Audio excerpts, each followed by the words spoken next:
This is The Wow Effect, the podcast for women entrepreneurs who are scaling big.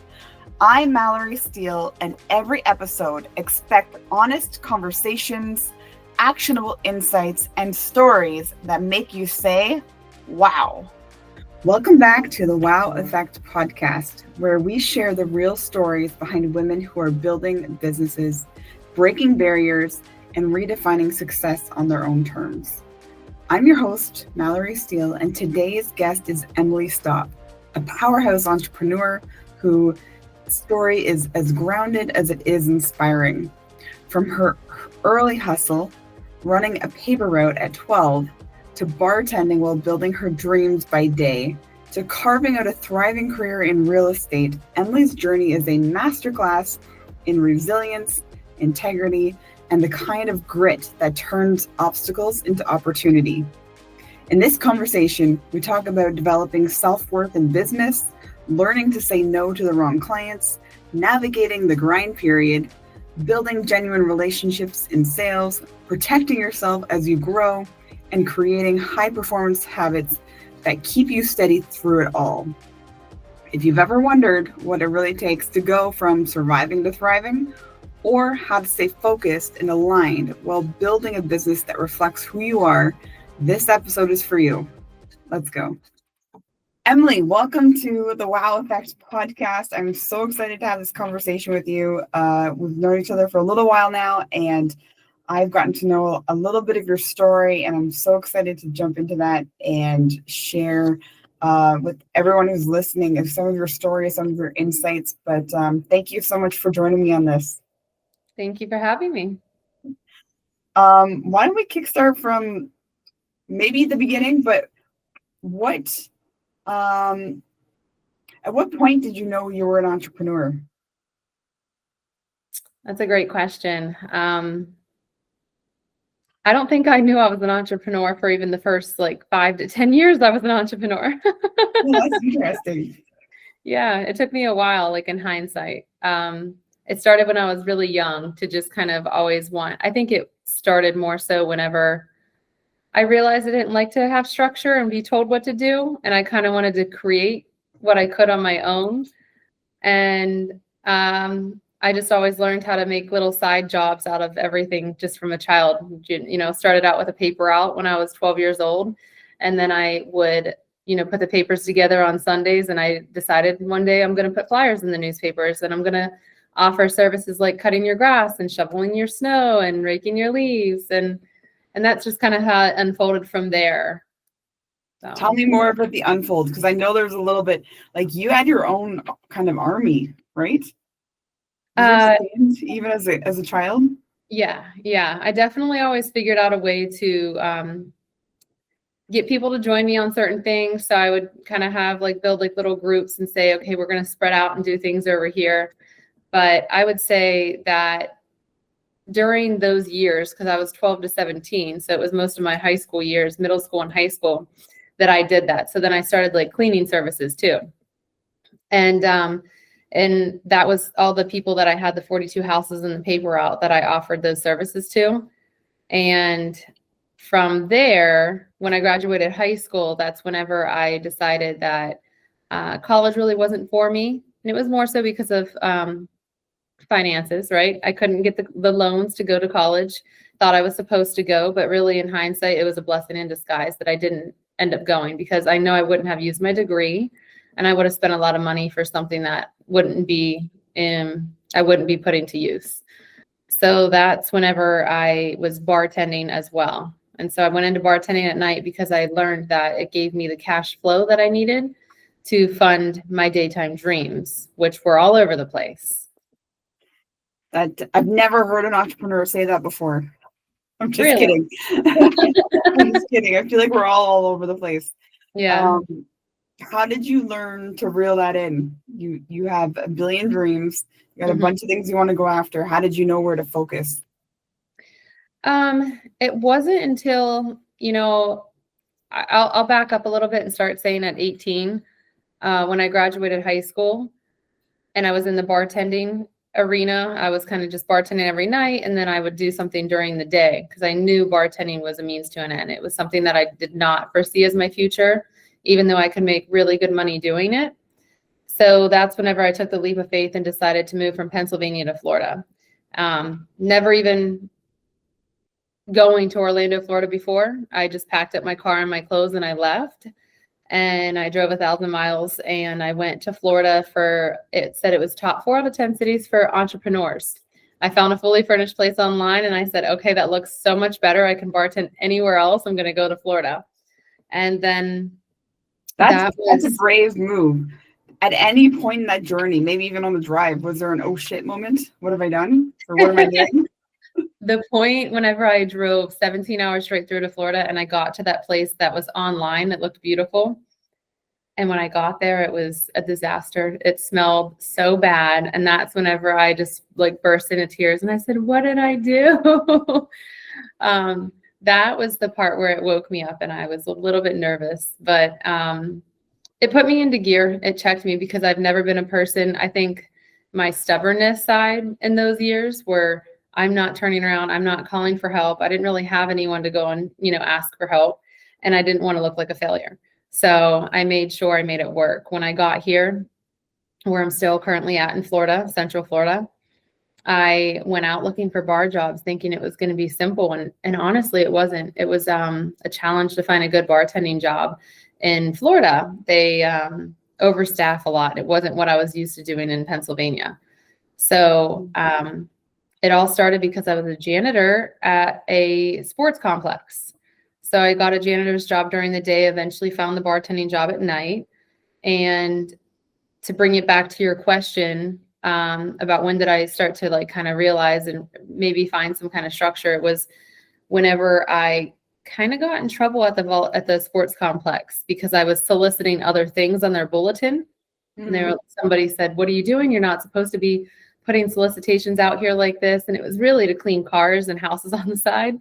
And so they're like, what do you do here anyways? I was like, oh, I just clean the floors and clean the gym.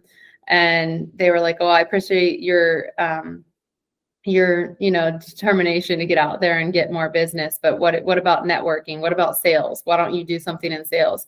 And they ended up being the owner of the club and also a venture capitalist. So I would say that was one of my first mentors that I was aware of and started to try to shadow underneath. And it kind of started to hone in like, hey, maybe I should really get into like a sales career for something specific. And then there's many branches from there that kind of took off from there. But that's what taught me. Like, I didn't know what networking was. I would show up in rooms that I didn't have any business being in, trying to talk to people and very, very inexperienced. But my favorite thing, which comes from my bartending background, is getting to know somebody's story. And that's a genuine part of me. It's not just for the pursuit of a sale. It's just I'm genuinely interested in learning what people's stories are, what their walk of life was, and also maybe a way to connect them to better their life. Mm-hmm. I love that. So you're the owner of the bar was your first mentor. Was there any other insights that when you look back, you're like, oh, I'm so grateful that they shared this with me? So the owner of the sports complex, yes. Sports complex. Okay, sorry. No, that's okay. And that is something I really have to think about. Or were there any moments as you were growing and on the journey itself that you were like, you were a phone call away, or you were able to tap into that source for the mentorship? I think it was more so that they were really helpful in a way of recommending events to attend. Okay. And from there, I expanded my own community because the relationship didn't last that long. And some of the things in that arena didn't match with my moral character either. So I always have really stood strong with who I want to be, even though I want to be successful. I didn't want to sacrifice my happiness for money. And so I kind of went out and networked, and that didn't last long. I did end up getting into, I went to another trade show and just an event and met somebody that I ended up becoming an independent contractor for their company in promotional sales, which was the jump start to where I decided I was going to eventually have my own company in, but that took about 5 years to even realize that I can do it on my own. So just really reaching out and having, I would say, a conglomerate of people that really were in my network to be like, hey, I should probably call this person for that advice and maybe go to this person for this thing, and really try to formulate, I always like to think of it as like art, like it's something that you're trying to like really piece together to make it the vision that you have. I want to come back to something that you said, that you're working full time during the day, you're bartending at night, and you're handing out papers to do cleaning or other odd jobs on the side, or maybe like side businesses, more side gigs. And it's almost like you're in the grind period at that time. And I'm exhausted just hearing you talk about it. But I remember, me being in my prime grind period and knowing I'm not in a stage where I could go back to that, but also appreciating that part of the season. Yeah. Yeah, it was a lot. I had, whenever you're in your early 20s, you don't really need much sleep. Right. Yeah. And even between my daytime, whether it was going to some kind of trade show, a luncheon, a BNI group, a chamber of commerce, some chapter, and trying to produce like a sale for whatever I was selling, and then going to the bartend at night, that was definitely a challenge. Between, I think what kept me alive truly was I always made sure, like I've always on the side studied like health and nutrition, and I would go from a job to the gym, get ready and cleaned up at the gym and showered to go to the bar at night. I really didn't go home, but to sleep a few hours and do it all over again. So that was my motivation, was working on myself internally and externally.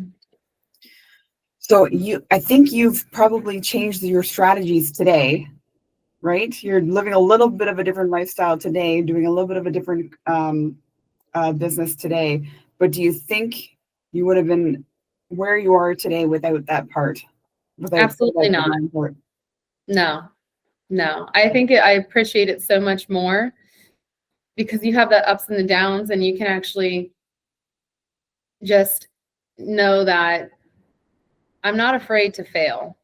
I think that's what most people really stop themselves, the fear, false evidence appearing real. That's not my credit, that's somebody else's, but that's just something that is what gets in our way. And people are afraid to not know when their next paycheck is coming. And I know in my beginning stages of being an entrepreneur, there would always be that moment where I'm like, oh my gosh, like, I don't know how I'm going to even get by this month. And then some check would come in the mail from a gig that I completely forgot I did. So, you can call that power of positivity. You can call that believing in God. There was just the center for me where I always had this piece of knowing like it will all work out, and I don't want to be limited. And if I were to do a 9 to 5, then I would be limited. And I wouldn't be able to follow a daytime dream, even though in my earlier years, I really didn't know what I wanted. But that's the beauty in it.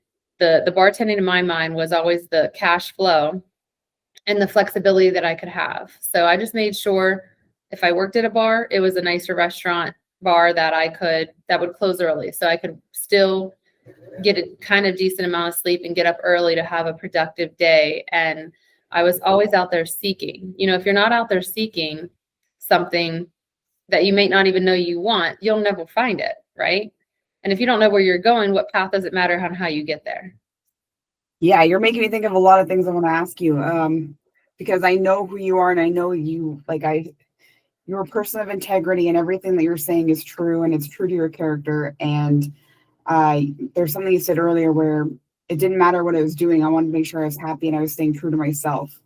Mm-hmm. But a lot of people find difficulty in that. And at the same time, I have the other thought around sales, where a lot of people get stuck on, yes, it's probably a fear, but it's also like they're stuck around icky. This word icky. Sales is icky.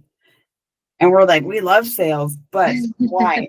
Yeah. And, matching sales and staying true to yourself. Yeah. What are your thoughts around that? Did you ever find sales icky? Yeah, you definitely can. It depends on who you decide to work for if you're not completely working for yourself, because even as an independent contractor, you're working for somebody. You can kind of create your own business model, and you never know if you're going to have micromanagement in that career as an independent contractor. So, yeah, you can definitely find that, but that's in almost everything that you do. You can go and find a regular job, and work for a corporate company and find ickiness in that. I don't know if you mean in a sense of, I think they feel like they're tricking somebody into a sale. Yes, exactly. Like the car salesman. Yeah. I was thinking like you, right, really back into you always stay true to yourself. Mm-hmm. And I think you lead from a place of service. Right. You're not forcing something on somebody that they weren't already looking for anyways. Yeah, for sure. Like even whenever it came to me starting my first, where it really like started off was like the promotional product industry, and anyone can go and buy a cup with a logo on it, right? Or a t-shirt printed with their logo on it. We've been talking about the apparel line, but I genuinely wanted to know their industry. So I took a different approach to it.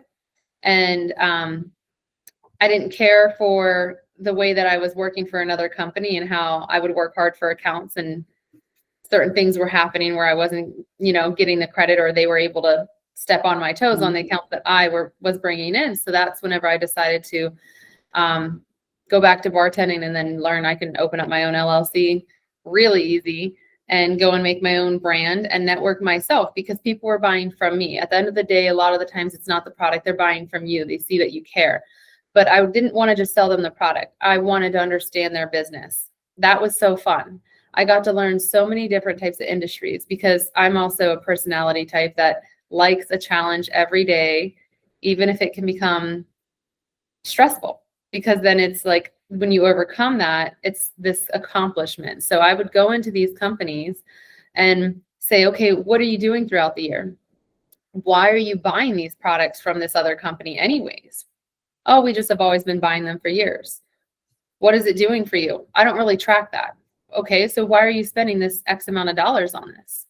Why are you having these events throughout the year? What people are you targeting? Just because you're a chiropractor and you wanted to buy squishy spines with your logo on them to hand out? No, what are they actually going to use? If you can buy a smaller budget and reach a better targeted audience, maybe for referrals from personal injury attorneys, then what are they going to use? What are they going to see in front that has your logo on it? So it was just different, and it was a really great experience. And yeah, it can be exhausting, but that's another thing that people as entrepreneurs should also not be afraid of. They should be up for the challenge of understanding their own self-worth. And what I mean by that is, just because you really need that client, if they're nasty, you need to learn to say no. Because then if you say yes to everything, you're going to sacrifice your own personal time and energy and health in so many ways for that dollar that wasn't worth it. Where if you're just sitting there and saying, oh my gosh, I feel like nothing's happening right now. I feel like I have no accounts to work on. I am not getting the business that I need. I'm not earning the money that I need. But then you're saying yes to those ones that are the icky sales industry, doing everything you can and draining you for not even that much profit, whenever you could actually just say no to that, turn down that money. And then during that little slow period, figure out ways to refine your model, refine what you're doing to get the clients that you want to work with that are going to make you smile, not only in your bank account, but in your heart and your mental health and everything. You don't want to sacrifice and saying yes to everything. You want to make sure you're doing something that is actually going to produce so much positivity in your life in all areas. You just shared so much gold. I'm so happy you went down that route. I think, you stand by, again, the word integrity keeps coming into mind, because you're not willing to compromise. You learned that early on. You may have had a bad experience that taught it real quick. Many, yeah. You learn, you'll say, I didn't always say no to things, right? I was always like, yeah, absolutely. Like I can do that. It's, you just think of the dollar amount and you're not thinking about everything else that goes into it. And you don't recognize some of the flags in the beginning, but if you actually take the time to stop and reflect and think about that client or that partner or whatever that was, and thinking like, you know what, there were some flags, but I've never been down this road before, so I wouldn't have recognized them. Now you recognize them. So now when you see them early on, you're like, call the brakes. Yeah. Cool. So that led you to where you are now. What are you excited about what you're working on now? I'm excited because I feel like the career that I'm in now has been the most rewarding. I feel like it has been everything, which I haven't even touched on, how many different things I've done in the past 10 years has really shaped my character to be able to strengthen me to become the kind of person I am, but also the kind of career woman that I am, businesswoman. I mean, it's just all of that has shaped me so much. I'm just really grateful to be where I'm at now because I'm in a place where it has been the most rewarding, and not only financially, but also just helping change lives. Because I've always said I want that. And I still have other paths I'm going to take to actually even hopefully make a bigger impact on changing lives, because that's always been my main goal. But I would say working with people that have been saving up their entire life to make their dream come true and live in retirement, but happily.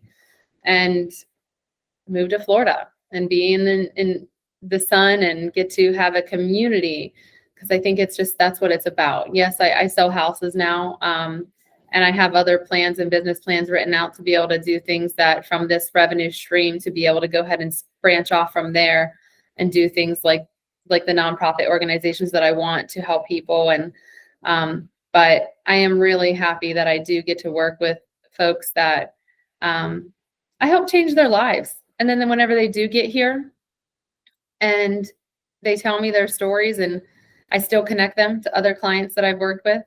And I'm like, oh, you guys should really meet. They're also from here and you guys have the same interest. And it's just, you see how much their life is added, because some of these people have been working their entire lives.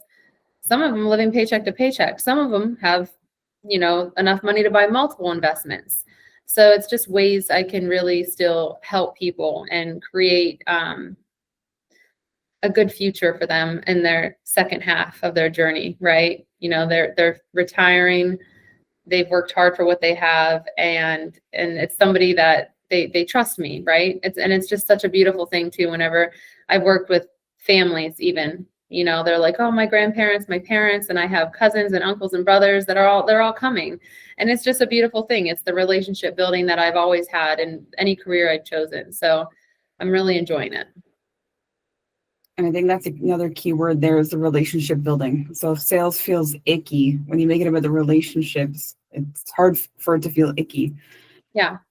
I want to touch on that because relationships, and that's just going back to what I said, how important it is what are you going to let into your life? Like if it was just putting business aside, are you going to sit there and have a group of friends that, call you at all hours or yell at you and demand these things from you? Or are you going to only want to keep friends around that are going to, whenever you have a conversation, like when we can sit down and talk and I feel my brain is going and it's feeling fulfilled and you're feeding, right? It's like the energy, you're feeding each other rather than picking apart. I call them leeches. They're just sucking the energy from you and you can't figure out a way to detach from them, because that's the same thing. A relationship is, emotional, and so is a business relationship. And there's that fine line where you got to stay between. I always tell people and give advice, and I do some training as well with the other agents now. But at that point, I always say there's that fine line where you don't want to cross too much in being a friend, because then they won't see you as the trusted advisor, right? Like, oh, my brother, sister's cousin sells houses, but I don't want to use them because, like, they don't know if they trust that advisor, even though you have a relationship.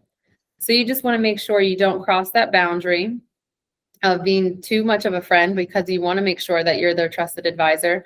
But that's the same thing where you also don't want them to cross that boundary of treating you a certain way. You have to be able to be quick to say, after thinking, hey, I don't think this is the best fit for me. Maybe we can go our separate ways. Maybe you can refer them to somebody else, and try to be as professional as possible. But you do not want them taking the energy from you in that relationship, because it really will wear you out to a point where then you're not going to be your best version of yourself for the blessing that's coming. You just have to be patient and wait. You are the definition of a go-getter. I'm so happy I get to see you in our Monday morning masterminds every week.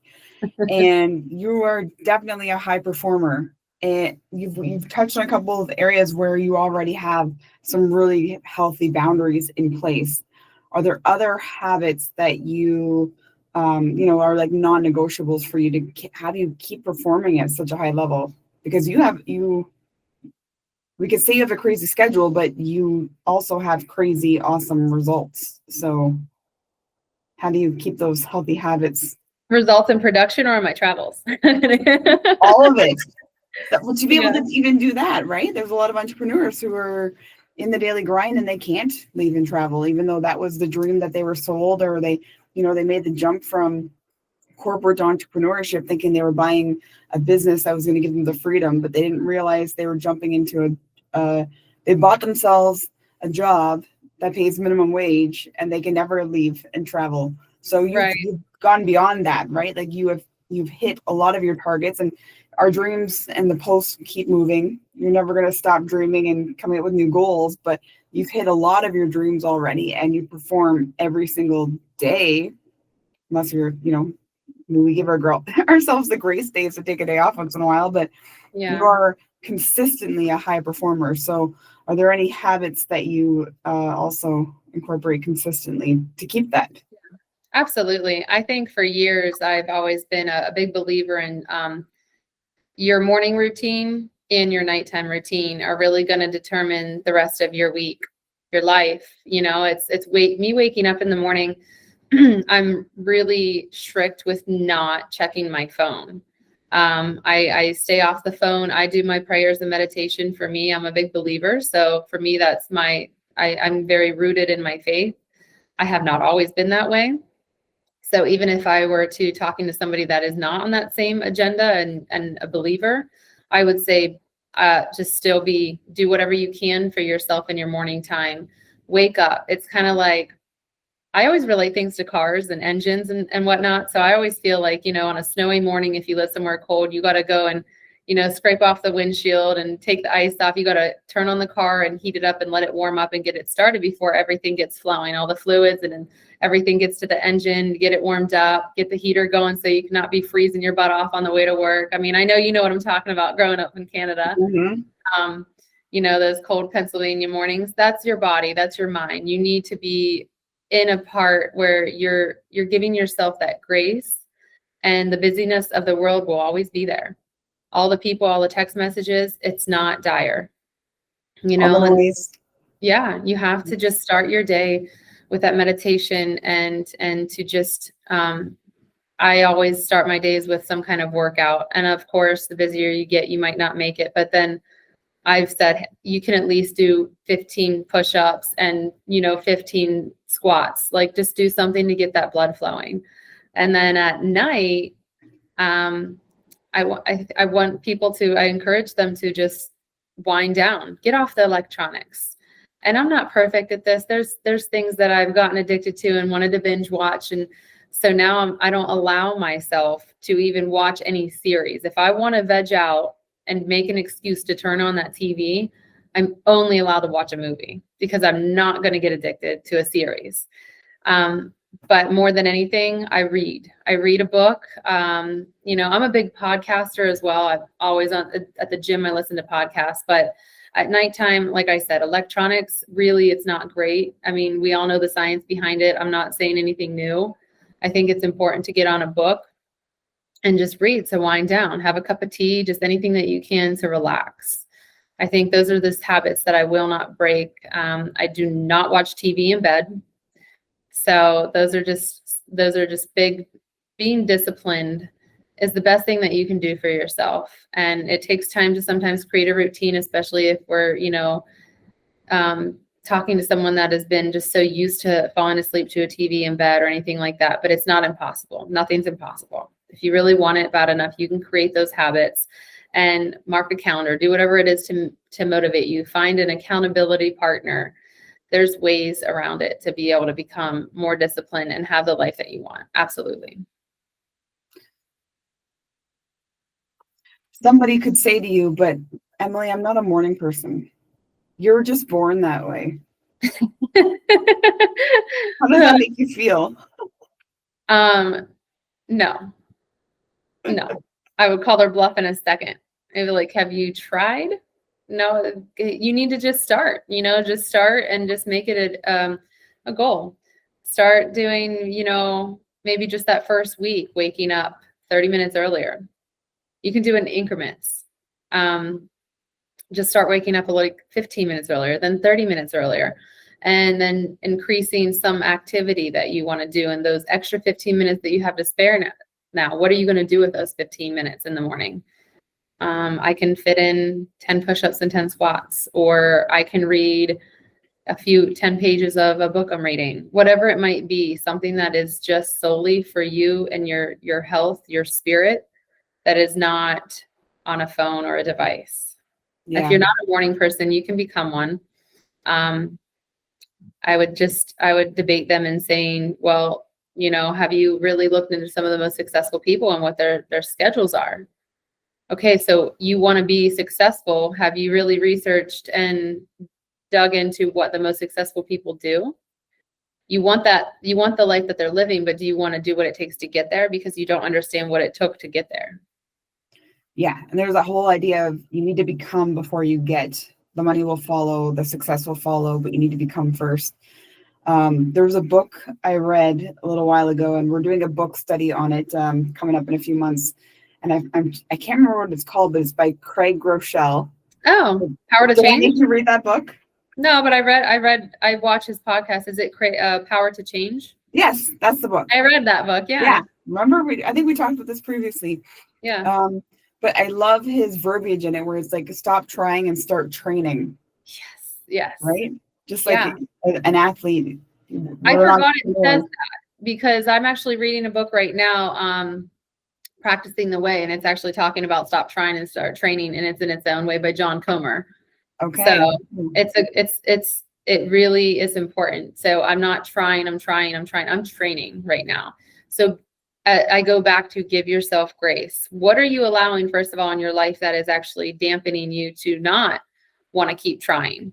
Okay, what are your bad habits? Write them down, acknowledge them. If you don't want to admit it out loud, write it down to yourself in private and cross it off then. Say, okay, well, maybe I'm not going to watch this show at night and eat a pint of ice cream, and I'm going to wake up 30 minutes earlier and do this instead.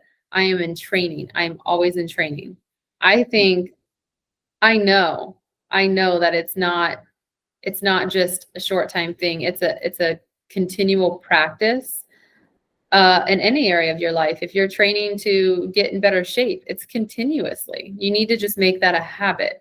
If you're training to get a promotion, well, depending on the person, how far do you want to take it? If we're talking to entrepreneurs, that's never ending. We always want to keep going. We're never just like, oh, we're here, we're good now, we're content. No, I mean, for me, and I feel like, I'm not going to speak for anybody else, but it's not that I'm just about the money. It's just about what I can do with the money for other people and improving lives. So I think a lot of entrepreneurs, that's why there's, so many people that want to, like, entrepreneurs and doing philanthropy, because they really do want to make a difference with what they're able to grow and also help pass that down to other people. So you said, as entrepreneurs, it never stops. You were recently on a trip with me in Guatemala. At what point did you turn your brain off? Maybe that 4 a.m. hike up that mountain to see the sunset. Yeah, fair enough. Yeah, dancing was a great that. You know what? I know I've touched on that briefly with you, but dancing, for all of you that don't know, it's always been actually my fear, because I don't like having attention on me. As much as I am extrovert and I can be good at sales and talk to people, I call myself an extroverted introvert. And you taught me that. You actually taught me something where you say you actually are in the way you recharge, right? The way you actually like to spend your time in recharging. I'm like, I love being alone. I love getting out on the river, going paddleboarding or hiking in the mountains. I do not mind being alone. So I always say the extroverted introvert. So I just really think that whenever I was dancing, It was me crossing off something off of my bucket list of fear. I don't like people watching me dance. I always say I have bricks for feet. I don't know how to have rhythm. And really the problem is, and I learned on doing like 2 classes in a row, 2 nights in a row, the one night was 3 hours, I don't know how to listen. And I think in sales, I've learned how to listen. We all talk about like the 80-20 rule, 70-30, however you want to break it up. Do 30% of the talking, 70% of the listening. Well, dancing was like a life lesson for me. He's like, listen to the beats. Okay. Count. I was like, okay, this is too much at once right now. Like my brain's going everywhere and I'm excited. I'm overly excited. And I'm like, okay, just calm it down. Listen to the beat, count your steps, and also the hand movements of how the lead is going to guide you. And that is just something that really can be taken in all areas of life, your relationships emotionally, business, how you're going to grow. Because then at the same time, if you really are a business owner and you have people under you, your employees, your assistants, whatever they might be, you're going to need to be able to learn how to delegate, but at the same time, you need to listen to them. You need to be aware of what's going on, like the heartbeat of the company. How are you checking in with it? Because it's just like any relationship. If you're not checking in with it, it's going to fizzle out, right? You have to really, get in touch, do the numbers, see what's going on, how we can improve. You said something this morning on the WOW collective with how you were talking about, like, if you're, now I just blanked on that. Try to think of which part, reverse engineering or? I think it was reverse engineering, but I don't know. Yeah. We'll come back to that. I know. I was thinking of all the questions that you asked earlier. Like you just run them right off. Question. All the questions you would ask your clients at the promotional company. And I'm thinking, like, yeah, we genuinely want to be curious and we ask questions, and probably through experience, more questions get added in that we become curious about. But I think that's another area a lot of people struggle in, is they're so focused on themselves. That's why they generate the fear of sales or talking or whatever. But yeah, once you learn to focus on the other person and ask all those questions, you don't get nervous anymore because you're genuinely like want to know all of the things about that other person. Yeah, that's important. You really do need to do, I think a lot of people take that approach of selling themselves, right? And that'll just happen naturally. But if they don't feel that you're being genuine and you actually care, then you're not selling yourself at all. That's when they're going to just look at you like that used car salesman, right? They're not going to buy it. Yeah. And whenever you do ask those right questions, then you can really hit their dissatisfactions and where you need to help improve what their company is. A lot of things can really open up that might not have anything to do with what you're selling, but it always leads back to a path of, how can I help you? How can I best serve you? So, and at the end of the day, maybe it isn't what you have for them, and I've done that. And I've also then recommended somebody else, because it makes me so happy to know that I can help my other colleagues out there that I have, been in touch with, that are also looking to grow their business. And it's just fun to be able to see that, because wherever you're living, the community can get small quick. And it doesn't even matter where you're living anymore now, because everything can be done online, just like us. We're in different parts of the world right now, and we can still connect. And that's also a big blessing. So you can use a lot of the tools out there that are at our fingertips, or you can complain about them. It's just about how you're going to use them. Really good. I love that. I want to ask you two completely, they're going to sound like different questions, but it's whichever kind of comes to mind first for you. Is you've got many years in entrepreneurship, many different types of industries and businesses. Does anything come to mind that were like growing pains, that are life lessons that you could share with the rest of our crew on some insights? And or going down the other side, which is you worked in that promotional space, you work with so many different business owners. Were there anything like any fears or challenges or opportunities that trended that you saw over and over and over again in that space?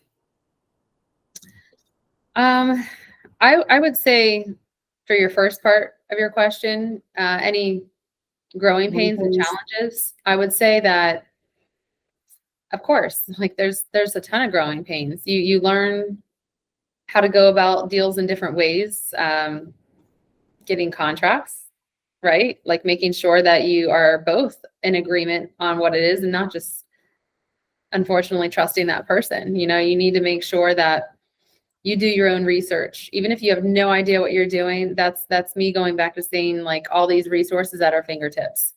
Get online. Everything is online. Ask any artificial intelligence, say, hey, I don't know what I'm doing. I'm about to go in business with somebody. I'm about to sign a big contract, a big deal. How can I come up with some way to protect myself? Right? I would just say growing pains is learning how to protect yourself. And you still might not. You still might get, unfortunately, taken advantage of in business. And that is something that you cannot fear. It's just, how are you going to get back up? You know, what are you going to do next to overcome that? And I've had plenty of failures where I was, you know, doing so well. And then all of a sudden I realized what I really signed up for. Yeah. And go ahead. I don't want you to lose your spot, but you said another really key word, which is protection. And when you're first starting out and you're first starting to grow, all you care about is sales and getting the next client and getting the next contract until you've gone through all the growing pains. And then you nailed it with, that's what we care about is, okay, what's the point in all those sales and all of those contracts and all those partnerships if you can't protect it? Right. I learned that the hard way, you know, and that's just something that I think everybody needs to understand, that they really need to, and I mean, this was 13 years ago now. And so for me, that's definitely something that wasn't at the forefront. Like we weren't able to just open up an app and chat GPT it, you know, you can't just ask all these questions, but nowadays there's no excuse. There really isn't. But if you still make a mistake, that's all part of being an entrepreneur. It's just about writing down what you did wrong, what you could have done better, and then move on. Like, then do it again, build it again. And I would say the second part of your question about, you know, maybe the companies and the contracts that I did acquire, I can always go back into the relationship part, right? You know, are these companies even worth me dealing with what they put me through for the amount of money? Or should I just wait for the next big client and put more effort into targeting the ones that I really want, that I think would be so much better for me? You know, I had issues with my industry in particularly because you can go online and they decided to start shopping online rather than using a person directly, and they can order it themselves. But at that point, they weren't getting the customer service that we offered. They weren't uploading the correct files. Everything was in low resolution. They were getting these products, thousands of dollars worth of products that had the worst imprint on it. And so it's just about the service that you're offering and keeping in touch with them, keeping them educated, and just letting them know that, you know, if you keep them educated and really help them to understand in a certain way why they're using you and why they need you, that's different. You want to take it outside of the box, because there's so much competition out there in anything that you do. There's so many different competitors that they can shop around. So really, you just got to make sure you stand out, why they should be using you and what you can do for them. Yeah, I love that. You said the word competition, and I'm thinking in real estate, you know, real estate is very competitive space to be in, and you're one of the top realtors in the area where you're serving. And you've also shared as well, it's relationships, even the people that you're working with. So you believe in competition, but at the same time, you believe in collaboration. Absolutely. Yeah. I mean, collaborating with those people and having the trusted, you know, your trusted circle, because there's times where I do want to step away, right? I traded a 9 to 5 for a 5 to 9. And that's definitely something that you're going to be working. Even whenever I'm traveling, there's calls I have to take. You know, something goes under contract when you're on vacation all the time. That's what happens. But I've also built up a team of people around me that I can trust and call. and that we've come to agreements because you set that out in the forefront. You lay it down right away saying, hey, if this happens, then we'll talk structure here on percentages. But if that goes in this direction and goes under contract, then we're going to talk about a different structure. So there has to be that that open honesty up front with saying how we plan on structuring it, because you don't want to have a team or somebody that you're asking for help and them have different expectations. You don't want to set false expectations to somebody. You need to make sure that you do have everything set in place, because if you do want to have a moment to step away, there's no real such thing as a vacation as being an entrepreneur, but you can still set yourself up for some piece of, and then you have to also then be okay with maybe not making as much if it does happen when you're gone. But what are you going to do? Are you going to stick around and work every single day, all day, in order to just hopefully earn that next dollar? Or are you going to actually have a balance to your life and go spend time with, your significant other, your family, whoever it might be, or just you want to be alone and recharge? That is so important, because then whenever you do that for yourself and you come back, you feel like you're able to take on the world. You just feel so much more refreshed and able to be productive. Mm-hmm. Mm-hmm. You touched on two things I'd like to highlight, which is setting expectations, but also mapping out, here's how it could happen. So not just thinking, too often I think entrepreneurs think about the best case scenario and they don't look at the other possible case scenarios. So there could be best case, there could be worst case, and there could be everything in between. So how do you handle each one that could potentially pop up? Oh, that's so good. I actually, as positive as I am, I really do. I always, there's always a problem, and I'm always like, okay, great. What's the solution? Actually, I feel like almost whenever something that is really going wrong, there's just this different feeling that I get inside, and I'm like, okay, it's time to go. Like, it's time to really strategize and plan.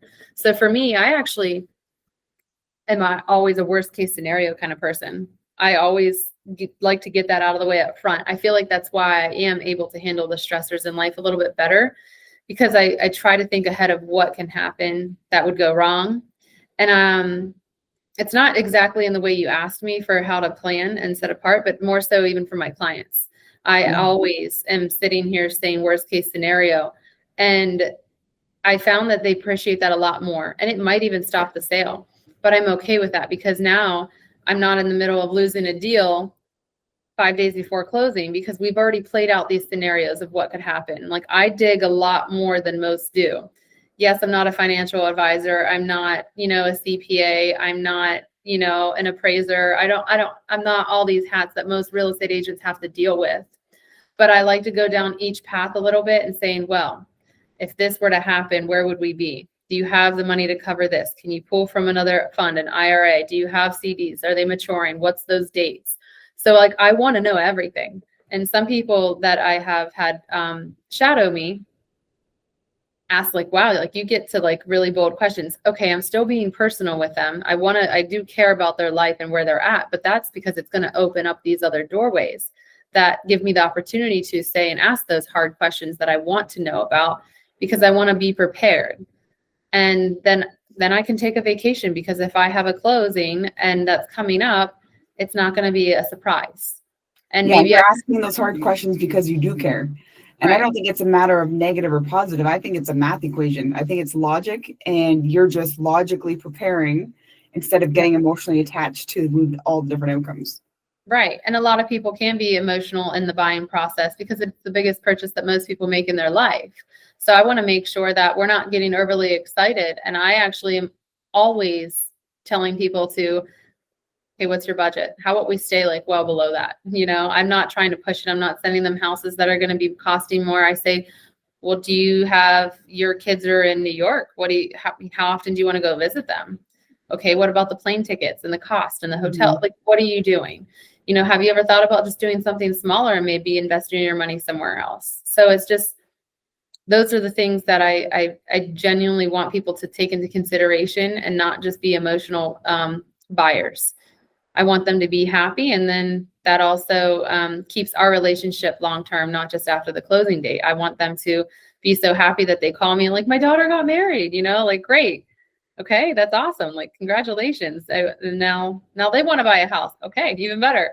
So that's just the things of just making sure I am helping them the best way possible. It'll come back to you. And even if it's not in the financial matter, it's just going to make you feel good, right? You're just, that they now consider you like somebody that they trust and a friend, but they still see you as their trusted advisor. So good. You've shared so many great insights, and I've loved hearing your story, and I feel like we could talk for hours, and we'll continue offline to keep going on different days and stuff. But just as a wrap-up question, Emilie, what is either some guidance you would give to somebody who is trying to hit their first 6 figures in business, or make the jump and they're afraid to make the jump from their job as they're building their business on the side, or maybe it's guidance to your younger self? I would say absolutely start doing it on the side, making sure you have that security for what you're doing financially. But then there's some point where you're going to have to take that leap of faith and get out there and do it. So if you can set up just like the increments I talked about earlier about becoming a morning person, take that into consideration to take increments of starting your side business. And I have quite a few friends I can think of where I really encourage to step outside of what they're familiar with and try something new. And if you can dedicate the amount of how much time can you dedicate to it? So I'll say, can you dedicate 15 minutes every morning? Can you dedicate 2 hours a week, 4 hours a week? Can you take maybe even one of your weekend days, a half day? So figure out what that time allotted is good for you. And that way you can start implementing what you want to do, start making it real. Even if you don't have the capital, you're like, well, I can't do any of that. I don't have the capital to do that. Okay, put everything else in place as much as possible, and then you'll figure out what you need. Because if you do eventually want to start that side business and you do need a good amount of capital, well, who are you going to present it to that's going to want to invest in it if you don't even have the business plan and the structure set out, laid in place? Like, you got to think as if you're getting ready to present to somebody that's going to want to invest in you, but you're doing it for yourself. Because if you don't do that, then you're always going to be living in what ifs. What if I did this? And then you're still stuck in that career that you're not happy that you're answering your boss to, that you might be crying on Sunday nights because you have to wake up Monday morning and repeat what you don't like to do. So good. Thank you for this conversation. It's been a lot of fun. Hopefully you enjoyed it too. I did. Thank you for having me. Awesome. Thank you for joining us on the Wow Effect podcast. Thank you. See you soon. If you enjoyed today's conversation, make sure to follow the show so you don't miss an episode. Subscribe to our YouTube channel, and you're going to love what we have coming up. If you found value in what you heard, share it with a friend who might need it too. Until next time, keep building your dream life and your dream business.